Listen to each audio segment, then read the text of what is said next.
Aula 2 sobre os 4 temperamentos. Aqui Padre Paulo começa falando sobre os antecedentes históricos do temperamento. Então, Padre Paulo começa dizendo que apesar de existir uma longa tradição antiga e medieval sobre os temperamentos, muito se fala disso, mas não seria um retrocesso classificar pessoas como sanguíneas, fleumáticas, melancólicas ou coléricas. Então, deixa isso no ar e ele começa, guiando que essa doutrina é antiga, antecede a Hipócrates, um médico grego lá do século IV a.C., que formulou a teoria dos 4 humores, que são os 4 fluidos corporais. Então, segundo Hipócrates, no corpo humano haveria 4 tipos de líquidos: o sangue, a bilis negra, a bilis amarela e a fleuma, e que a saúde dependeria da proporção equilibrada desses fluidos. Então, as doenças seriam consequência do desequilíbrio entre eles. E aí depois, séculos depois, Galeno, médico romano já da época cristã, ele ligou esses humores também as disposições emocionais de cada pessoa. Então, o temperamento de alguém, sua tendência a agir desta ou daquela forma, dependeria predominantemente de um desses 4 humores líquidos. Então, se houvesse mais sangue, por exemplo, um temperamento seria sanguíneo. Se houvesse mais a concentração de bilis negra, seria o temperamento melancólico.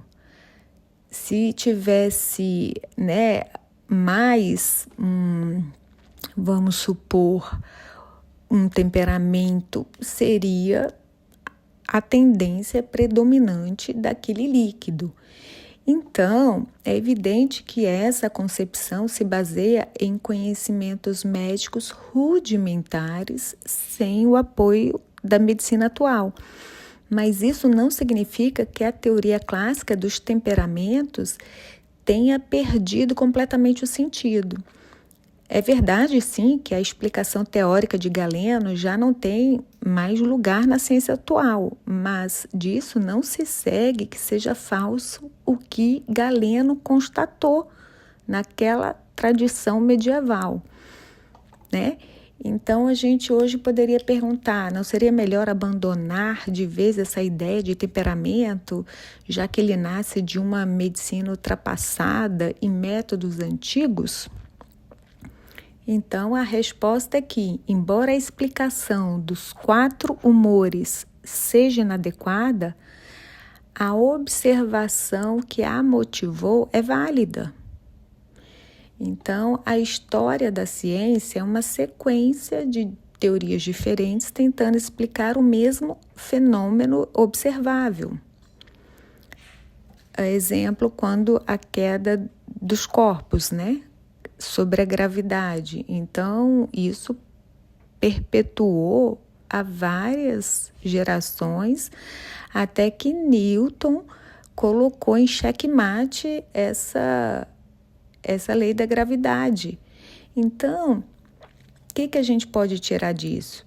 Que hoje a psicologia moderna também reconhece que fatores biológicos e genéticos influenciam em maior e menor grau a forma de ser, os afetos, as disposições e as capacidades de cada pessoa. A questão de saber se o temperamento é apenas biologia ou se fatores como cultura e educação também entram nessa formação da personalidade não depende do fenômeno em si, mas de pressupostos teóricos dos psicólogos.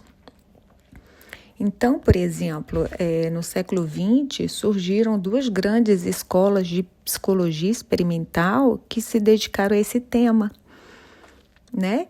Então, uma com inclinação mais biologista, inspirada em Pavlov, predominantemente na Europa, e uma mais aberta, com influência de fatores não biológicos, que prosperou nos Estados Unidos.